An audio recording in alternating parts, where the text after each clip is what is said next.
Bismillahirrahmanirrahim. Assalamu alaikum everyone. Topic of today's discussion is angioid streaks. Specific learning outcomes. By the end of this session, the audience will be expected to diagnose angioid streaks on clinical fundus exam, identify complications clinically as well as with the help of investigations, enlist systemic associations, and counsel the patients in order to avoid complications. Angioid streaks are crack-like dehiscences in the brittle, thickened, and calcified Bruch membrane associated with atrophy of the overlying retinal pigment epithelium. Approximately 50% of the patients with angioid streaks have a systemic association.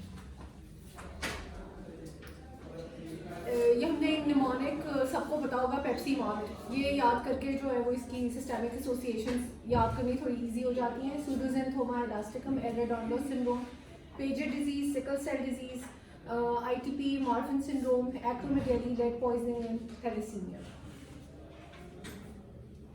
I'm not going to discuss the clinical features individually of each association. I've made some clinical scenarios at the end and we'll discuss them later. Clinical signs: gray or darkened linear lesions with irregular serrated edges that intercommunicate in a ring-like fashion around the optic disc and radiate outwards from the peripapillary area. The streaks tend to increase in width and extend slowly over time. Posterior pole se start hoti hai and then they usually reach up to the equator. It is very rare that angioid streaks extend beyond equator. So you can appreciate these crack-like dehiscences. They are at the level of the Bruch membrane and they are beginning at the peripapillary area and then radiate outwards. Purely orange or orange skin or leopard skin is actually a mottled yellow speckling is common particularly in cases associated with pseudoxanthoma elasticum. Here you can see this is area temporal to the fovea. यहाँ पे mottled yellow appearance. This appearance is called as purely orange or leopard skin or orange skin. Optic disc drusen are present in up to 45% of the cases. Scleral depression is relatively contraindicated due to risk of aggravating damage to Bruch membrane leading to new angioid streaks or choroidal rupture. Complications include choroidal neovascularization. It is by far the most common cause of visual loss in angioid streaks. Choroidal rupture may occur following relatively trivial trauma and foveal involvement by the streak. Red-free photography demonstrates the streaks. You can appreciate the streaks here. This is the red-free photograph. Fundus angiography shows hyperfluorescent window defects due to retinal pigment epithelial atrophy overlying the streaks associated with variable hypofluorescence corresponding to RPE hyperplasia, generally indicated only if the CNV is suspected.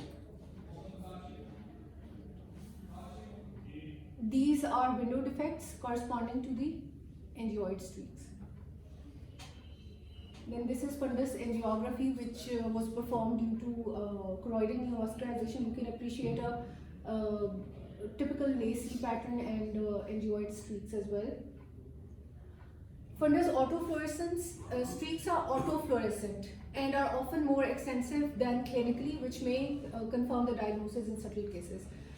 This is just an autofluorescent image with angioid streaks. They're not very profound here, but still you can appreciate some autofluorescence corresponding with the angioid streaks.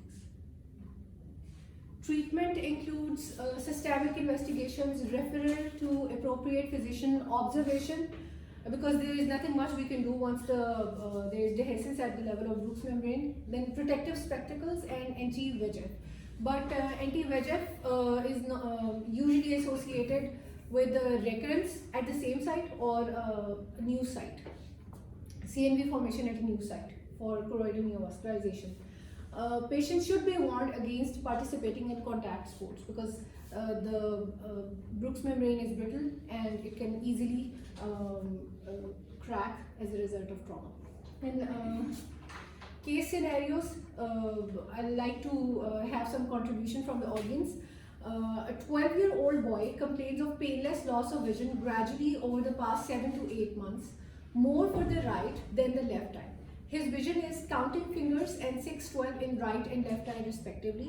On fundus exam, he is diagnosed to have bilateral angioid streaks with likely choroidal neovascularization membrane in right eye.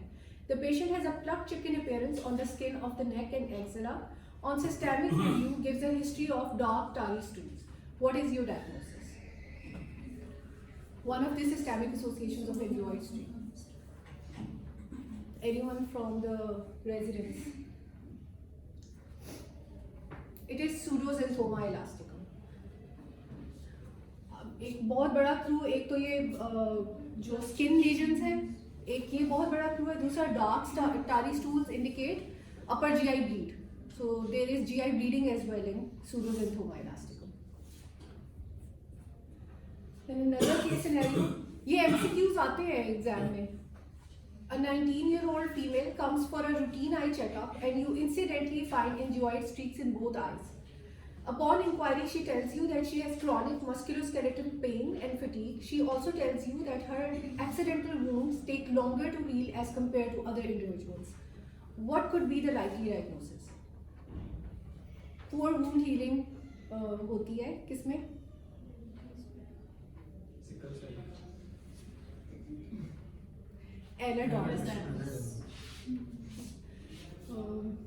मैंने तो ऊपर बैठ के ये 2 ही scenarios बनाए, लेकिन pages disease का scenario आ सकता है कि सीक्वल फ्रैक्चर्स और एक्सरे पे इरेगुलर बोन ग्रोथ और रिजॉर्प्शन है और एंजियोइड स्ट्रीक्स है तो क्या डायग्नोसिस है, तो वो पेजिस डिजीज होगा.